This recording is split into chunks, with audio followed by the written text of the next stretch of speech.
بسم اللہ الرحمن الرحیم۔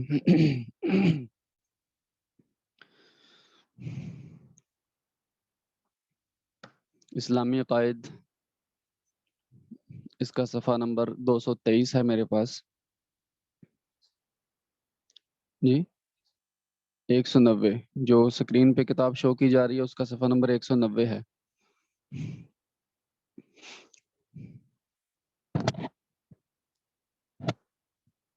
اس میں ہم صحابہ کرام رضوان اللہ تعالی علیہم اجمعین کے بارے میں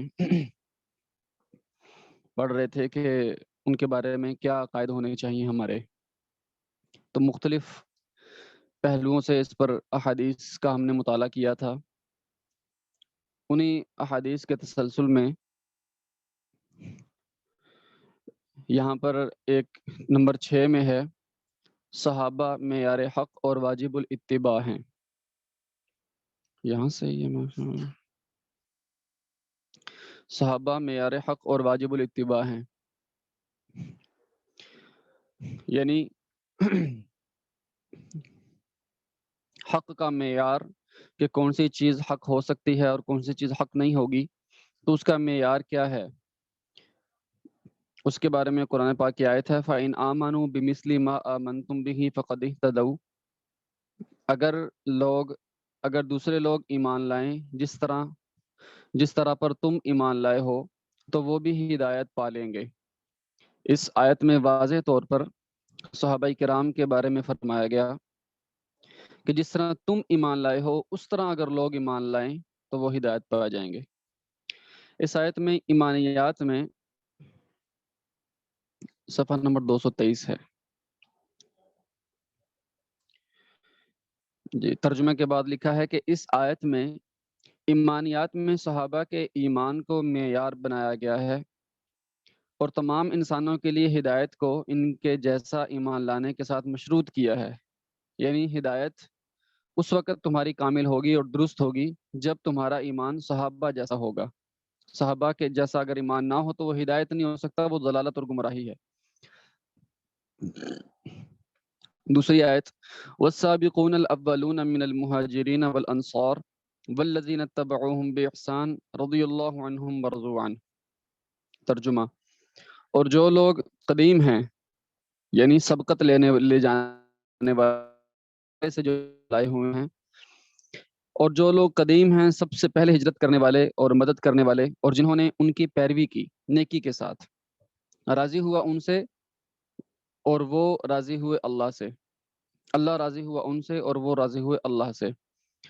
یہاں پر شروع میں تو والسابقون الاولون من المہاجرین والانصار، یہاں تک صحابہ کرام کی فضیلت بیان فرمائی اور اس کے بعد فرمایا والذین اتبعوہم بإحسان، جو ان کی پیروی کرے تو وہ بھی ان کے لیے بھی اللہ تعالیٰ کی رضامندی اور خوشنودی ہے۔ اس آیت میں بھی واضح طور پر صحابہ کرام رضوان اللہ تعالیٰ علیہم کی جو پیروی ہے اس کی طرف واضح طور پر اشارہ ہے کہ ان کی معیار ان کی جو زندگی ہے اور ان کا جو ایمان ہے وہ معیار حق ہے، ان کے ایمان جیسا ہمارا ایمان ہونا چاہیے۔ نمبر 7، اللہ تعالیٰ نے صحابہ کو حکومت اور خلافت کا وعدہ دیا۔ وعد اللہ الذین آمنوا منکم وعملوا الصالحات لیستخلفنہم فی الارض کما استخلف الذین من قبلہم وَلَيُمَكِّنَنَّ لَهُمْ دِينَهُمُ الَّذِي ارْتَضَىٰ لَهُمْ۔ یہاں پر یہ کتابت کی غلطی ہے، کہم لکھا ہوا ہے، کہم نہیں ہے، لہم ہے۔ الَّذِي ارْتَضَىٰ لَهُمْ وَلَيُبَدِّلَنَّهُمْ مِنْ بَعْدِ خَوْفِهِمْ أَمْنًا يَعْبُدُونَنِي لَا يُشْرِكُونَ بِي شَيْئًا۔ ترجمہ، وعدہ کر لیا اللہ نے ان لوگوں سے جو تم میں سے ایمان لائے۔ یہاں پر ایک بات کی طرف میں اشارہ کرتا جاؤں کہ اس آیت کو آیت استخلاف کہتے ہیں، آگے آ بھی رہا ہے۔ اس آیت میں اللہ تعالیٰ نے خلافت دینے کا وعدہ کیا مومنوں کو، لیکن اس کے ساتھ یہاں پر قید لگائی آمنو منکم، یعنی وہ لوگ ایمان والے جو تم میں سے ہوں، اور اس وقت کون تھے تم میں سے؟ صحابہ کرام رضوان اللہ تعالیٰ علیہم اجمعین تھے۔ یعنی یہ وعدہ اس آیت میں جو خاص طور پر وعدہ ہے وہ منکم یعنی صحابہ کرام کے لیے ہے۔ وعدہ کر لیا اللہ نے ان لوگوں سے جو تم میں ایمان لائے اور کیے ہیں انہوں نے نیک کام کہ اللہ ضرور ان کو حاکم بنائے گا. یہ وعدہ کیا ہے اللہ پاک نے کہ ان کو ضرور حاکم بنائے گا زمین میں، جیسے حاکم بنایا تھا ان سے پہلے لوگوں کو، اور جما دے گا ان کے لیے ان کے اس دین کو جو اللہ نے پسند کیا ان کے واسطے، اور ان کے خوف کے بعد ان کو امن میں تبدیلی دے گا. میری عبادت کریں گے اور کسی کو میرا شریک نہ بنائیں گے. یعنی اللہ تعالیٰ نے یہ بھی فرما دیا کہ جب میں ان کو خلافت دوں گا تو وہ کیا کام کریں گے؟ میری نافرمانی نہیں کریں گے، بلکہ میرے احکامات کو اور میرے حضور صلی اللہ علیہ وسلم کے جو طریقے ہیں ان کے مطابق ہی پورا نظام حکومت چلائیں گے، اپنی منمانی نہیں کریں گے. آگے تشریح میں لکھتے ہیں کہ یہ آیت استخلاف کہلاتی ہے، اور رسول اللہ صلی اللہ علیہ وسلم کے بعد حضرت ابوبکر صدیق رضی اللہ عنہ سے لے کر حضرت علی رضی اللہ تعالی عنہ تک چاروں خلفاء کی خلافت کے وعدہ الہی کے مطابق ہونے پر واضح دلیل ہے. یعنی اس آیت میں حضرت ابوبکر صدیق سے لے کر حضرت علی تک چاروں خلفاء کی جو خلافت ہے وہ اللہ تعالیٰ کے وعدے کے مطابق تھی، جو اللہ نے فرمایا تھا کہ میں دوں گا اس وعدے کے مطابق تھی. اسی آیت سے یہ بھی ثابت ہوتا ہے کہ ان چاروں خلفاء کے زمانے میں جو احکام نافذ ہوئے وہ اللہ تعالیٰ کے پسندیدہ دین تھا، وہ اللہ تعالیٰ کا پسندیدہ دین تھا، کیونکہ اللہ نے فرمایا تھا الذی ارتضی لہم دینہم الذی ارتضی لہم، یعنی جو اللہ نے پسند کیا دین اس کے اوپر ان کو جو ہے نا وہ حکومت دیں گے، حاکم بنائیں گے. تو یہ انہوں نے جو بھی چیز کی احکامات نے چلائے وہ سارے کے سارے اللہ تعالیٰ کے پسندیدہ تھے. نمبر 8، حکومت و خلافت ملنے کے بعد ان کے حالات کیا ہوں گے؟ الذین ان مکناہم فی الارض اقاموا الصلاۃ وآتوا الزکاۃ وامروا بالمعروف ونہوا عن المنکر. قرآن پاک میں اللہ پاک ارشاد فرماتے ہیں، اس سے پہلے جو آیت استخلاف تھی اس میں فرمایا تھا کہ میں خلافت دوں گا. پھر یہاں اس آیت میں فرماتے ہیں اوپر سے ترجمے میں اوپر سے مہاجرین کا ذکر چل رہا ہے، ان کے بارے میں مزید فرمایا. یعنی مہاجرین کا اس سے پہلے ذکر چل رہا تھا کہ وہ ایسے ہیں وہ ایسے، ان کی فضیلت بیان فرمائی جا رہی تھی. اس کے ساتھ ہی فرمایا وہ لوگ کہ اگر ہم ان کو قدرت دیں زمین میں تو قائم کریں نماز اور دیں زکوٰۃ اور حکم کریں بھلے کام کا اور منع کریں برائی سے. یہ ان صحابہ کرام کے بارے میں اللہ کا جو قرآن پاک میں اللہ تعالیٰ نے فرمایا کہ وہ کیا کریں گے، وہ یہ کریں گے جو یہاں پر اس آیت میں آ گیا. اور حضرت علی رضی اللہ عنہ تک چاروں خلفاء مہاجرین میں سے تھے. یہ آیت سے پہلے مہاجرین کا ذکر چل رہا ہے، اور جو حضرت ابوبکر صدیق، حضرت عمر، عثمان، حضرت علی، یہ چاروں خلفاء مہاجرین میں سے تھے. ان میں سے کوئی ایک بھی غیر مہاجر نہیں تھا، لہٰذا یہ کہنا کہ بھائی کوئی ان میں سے خلیفہ تھا، کوئی خلیفہ نہیں تھا، کوئی فلاں تھا فلاں تھا، تو یہ بات بالکل بھی درست نہیں ہے ان آیات کی روشنی میں. نمبر 9، حضرت علی رضی اللہ عنہ کی خلافت تک خلافت راشدہ ہے. خلافت راشدہ کا مطلب کہ جو اعلیٰ منہاج النبوہ، لوگوں کی باہمی مشاورت، لوگوں کے اتفاق اور نبی کریم صلی اللہ علیہ وسلم کا جو طریقہ تھا، دین تھا، اس کے مطابق تھی. اس کا زمانہ کتنا ہے؟ فرماتے ہیں عن سفینۃ رضی اللہ عنہ قال قال رسول اللہ صلی اللہ علیہ وسلم الخلافۃ فی امتی 30 سنۃ ثم ملک بعد ذلك یا ثم ملک بعد ذلك ثم قال لي سفینہ امسک خلافت ابی بکر ثم قال وخلافت عمر وخلافت عثمان ثم قال امسک خلافت علی فوجدناها 30 سنۃ.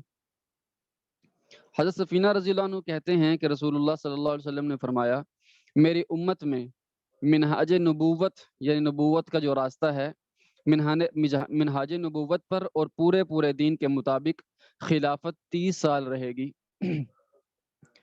پھر اس کے بعد بادشاہت ہوگی. حضرت سفینہ کے شاگرد کہتے ہیں پھر مجھ سے سفینہ رضی اللہ عنہ نے کہا کہ اپنی انگلیوں پر گنو. حضرت ابوبکر صدیق رضی اللہ عنہ کی خلافت کا دور انہوں نے گنا ہوگا، انگلیوں پر شمار کر رہے ہوں گے. حضرت ابوبکر صدیق رضی اللہ عنہ کی خلافت کا دور تقریباً 2 سال سے کچھ اوپر ہے، 2 سال 3 ماہ اور کچھ دن بنتے ہیں. اچھا، اور حضرت عمر رضی اللہ عنہ کی خلافت کا دور، حضرت عمر کی خلافت کا دور بھی شمار کیا گیا، یہ تقریباً 10 سال ہیں تقریباً. اور پھر عثمان رضی اللہ عنہ کی خلافت کا دور یہ 11 11 سال اور تقریباً 11 مہینے، یعنی تقریباً 12 سال بن جاتے ہیں پورے. تو یہ مل جلا کر ان 3 خلفاء کا جو زمانہ ہے وہ 24 سال بنتے ہیں. پھر کہا انگلیوں پر گنو حضرت علی رضی اللہ عنہ کی خلافت کا دور، تو وہ بھی گنا، یعنی وہ تقریباً 6 سال کا ہے.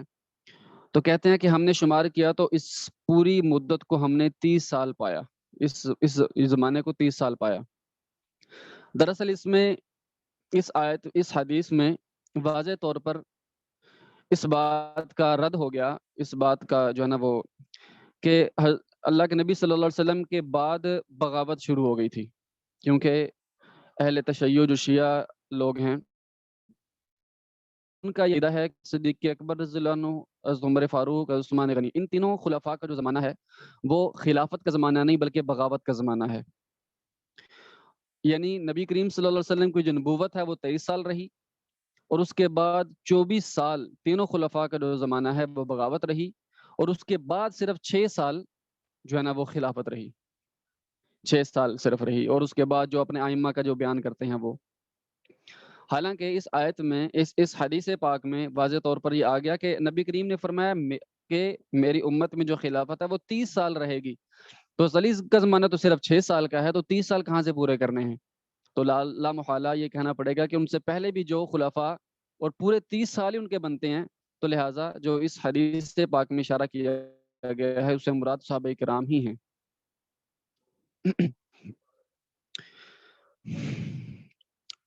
عقیدہ، اس میں جو ماقبل آیات اور احادیث گزری ہیں ان کے خلاصے اور ان سے جو عقیدہ کشید ہوتا ہے وہ بیان کیا جا رہا ہے. تمام اہل حق کا اس پر اجماع ہے کہ پیغمبروں کے بعد تمام انسانوں میں افضل اور خاتم الانبیاء علیہ الصلاۃ والسلام کے بعد امام برحق اور خلیفہ مطلق حضرت ابوبکر صدیق رضی اللہ عنہ ہیں. اس جو یہ جملہ لکھا ہے اس میں آپ کو یودات دیکھیں کہ پیغمبروں کے بعد، یعنی صرف آپ صلی اللہ علیہ وسلم کے بعد نہیں بلکہ آدم علیہ السلام سے لے کر آج تک کے جتنے بھی نبی کریم صلی اللہ علیہ وسلم تک کے جتنے بھی پیغمبر تھے ان سب کے بعد، یعنی سب کے بعد ان کے جو جتنے بھی صحابہ کرام تھے ان کا بھی یہاں پر لحاظ رکھا گیا کہ پیغمبروں کے بعد تمام انسانوں میں افضل، یعنی ان کے اپنے اپنے زمانے کے جو صحابہ تھے ان سے بھی افضل اور خاتم الانبیاء علیہ الصلوۃ والسلام کے بعد امام برحق اور خلیفہ مطلق حضرت ابوبکر صدیق رضی اللہ عنہ ہیں. یعنی عقیدہ یہ ہے کہ انسانیت میں پیغمبروں کے بعد، انبیاء اور رسول کے بعد انسانیت میں سب سے مقدس اور سب سے افضل شخصیت صدیق اکبر رضی اللہ عنہ کی ہے، اور ان کے بعد حضرت عمر فاروق رضی اللہ عنہ، اور ان کے بعد حضرت عثمان ذو النورین رضی اللہ عنہ، اور ان کے بعد حضرت علی بن ابی طالب رضی اللہ عنہ ہیں، اور ان کی فضیلت ان کی خلافت کی ترتیب کے موافق ہے. یعنی جس طرح کی خلافت چلی ترتیب سے، اسی ترتیب سے ان کی فضیلت بھی ہے. یعنی سب سے افضل ابوبکر صدیق ہیں، اور پھر ان کے بعد حضرت عمر فاروق، اور پھر عثمان، اور پھر حضرت علی رضی اللہ تعالیٰ عنہ. ان تینوں کی جس ترتیب سے خلافت ہے اسی ترتیب سے ان کی فضیلت ہے.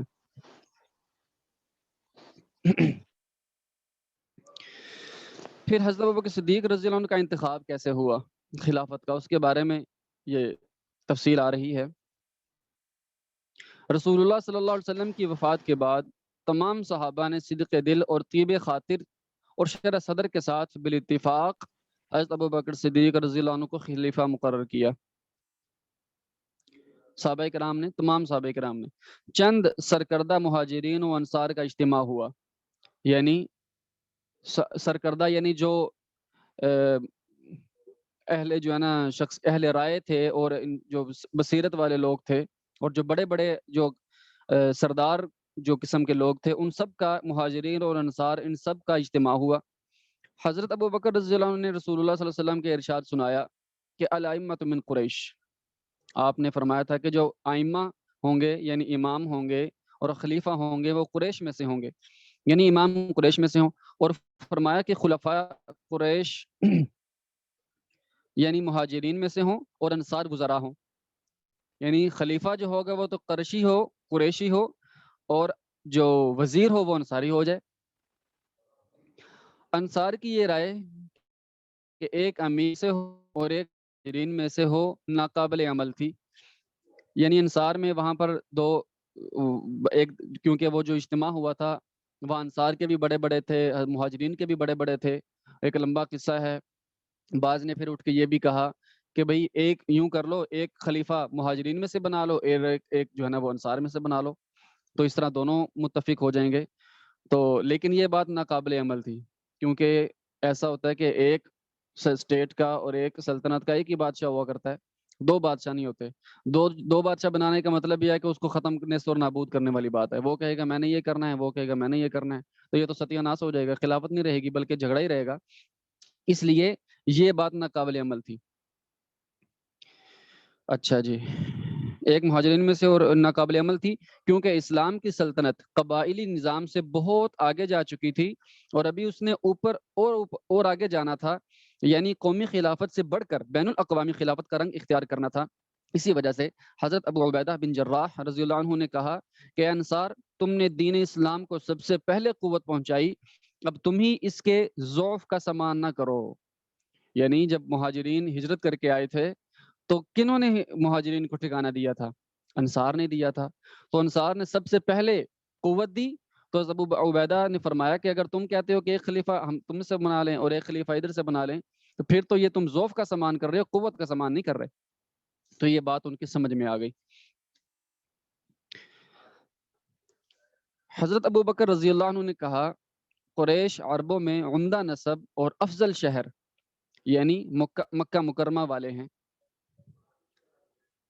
اور تمام عرب میں یہ عمدہ نسب اس لیے کہ احادیث میں نبی کریم صلی اللہ علیہ وسلم جب نے فرمایا تھا کہ جو نبی کریم کہ اللہ تعالیٰ نے بنی آدم میں سب سے پہلے جو ہے نا وہ اپنی فضیلت بیان کرنے کے لیے کہ میرا نسب کیسا ہے، تو آپ نے فرمایا تھا کہ عرب کو چنا، عرب میں سے پھر قریش کو چنا، قریش میں سے پھر بنی ہاشم کو چنا۔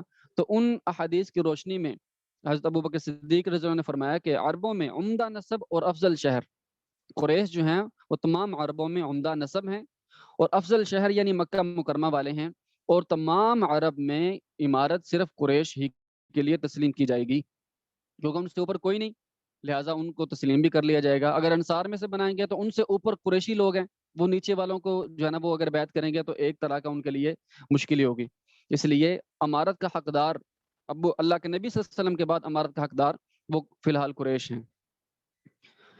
لہٰذا یہ ابوبکر صدیق کی بھی بات چل رہی ہے، یعنی امارت میں صرف قریشی ہی کے امارت صرف قریشی کے لیے تسلیم کی جائے گی، لہٰذا عمر اور ابو عبیدہ میں سے کسی کو اپنا امیر بنا لو۔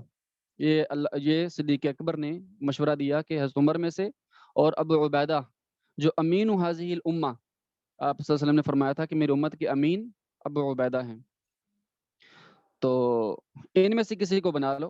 لیکن حضرت عمر رضی اللہ عنہ نے کہا کہ ہم آپ کے ہاتھ پر بیعت کرتے ہیں، کیونکہ آپ ہمارے سردار ہیں اور ہم میں سب سے بہتر اور افضل ہیں، اور ہم میں سے سب سے زیادہ رسول اللہ صلی اللہ علیہ وسلم کو محبوب ہیں۔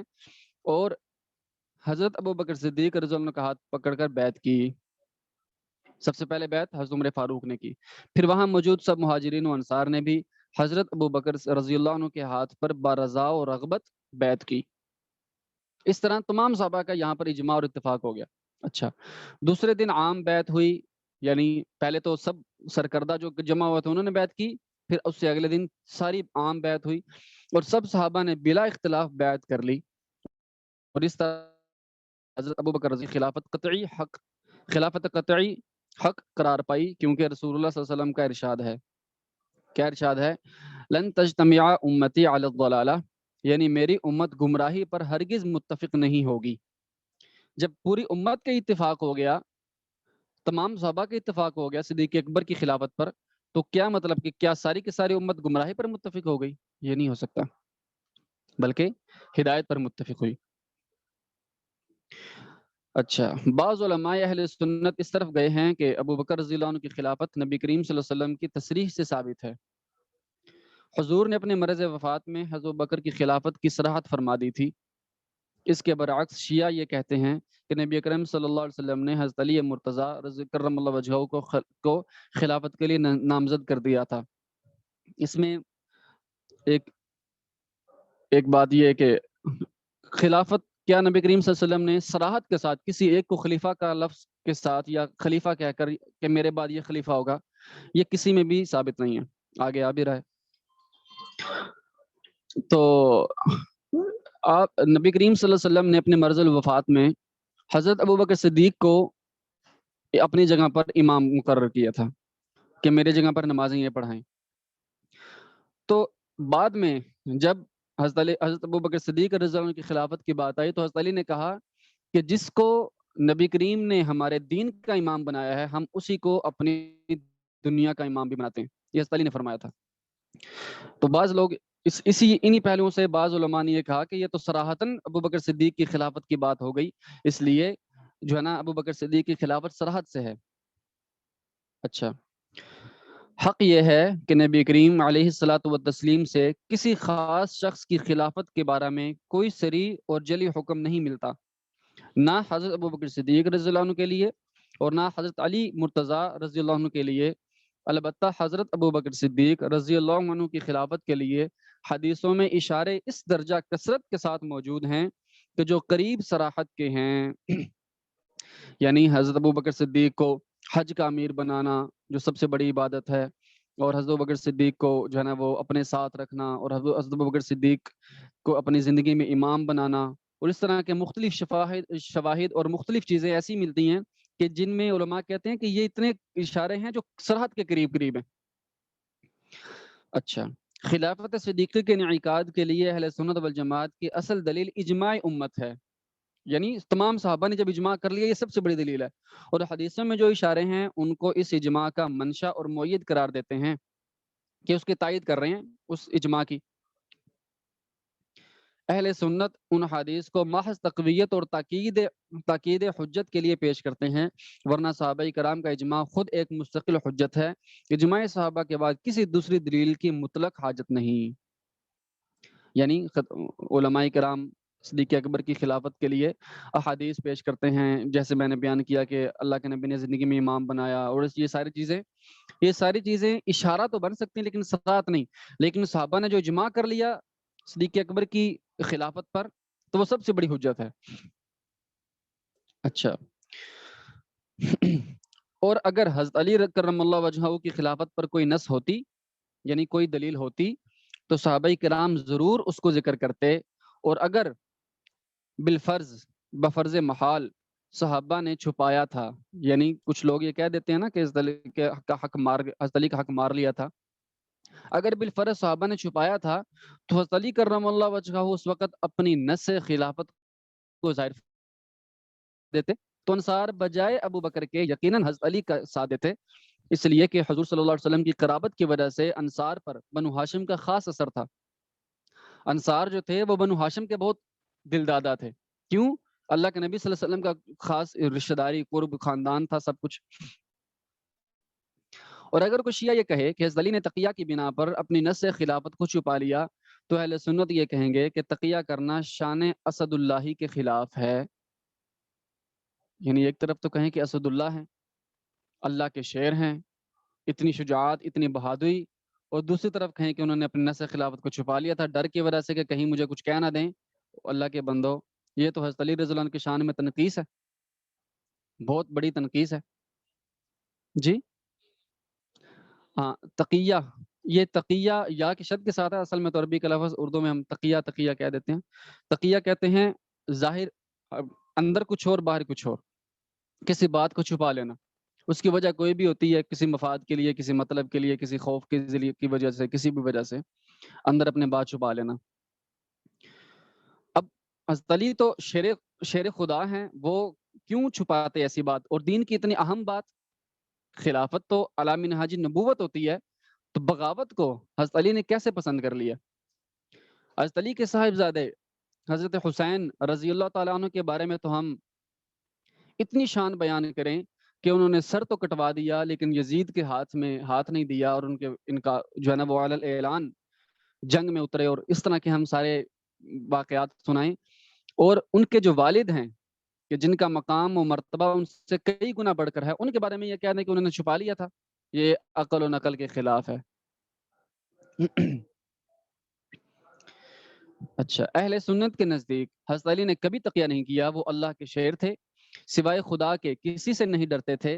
اور اگر بالفرض حضرت علی نے اس وقت تقیہ کر کے اس نص کو چھپا لیا تھا، تو جس وقت حضرت علی خلیفہ ہو گئے تھے اس وقت تو اس نص کو ظاہر فرما دیتے، یعنی اس وقت تو کوئی ڈر خوف نہیں رہا تھا نا، خلیفہ بن گئے تو بتا دیتے کہ حق تو میرا تھا، لیکن انہوں نے جو ہے نا وہ غصب کر لیا تھا، حدیث یہ ہے، یہ نص ہے، یہ حدیث ہے، میرا حق بنتا تھا، لیکن کچھ بھی ایسا نہیں فرمایا۔ مگر پھر بھی کوفہ کے منبر پر حضرت ابو بکر اور حضرت عمر کی افضلیت کا اعلان فرماتے رہے، یعنی حضرت علی رضی اللہ عنہ اپنے خطبوں میں ان دونوں خلفاء کی افضلیت کا اعلان فرماتے رہے۔ جی وقت ہو گیا ہے۔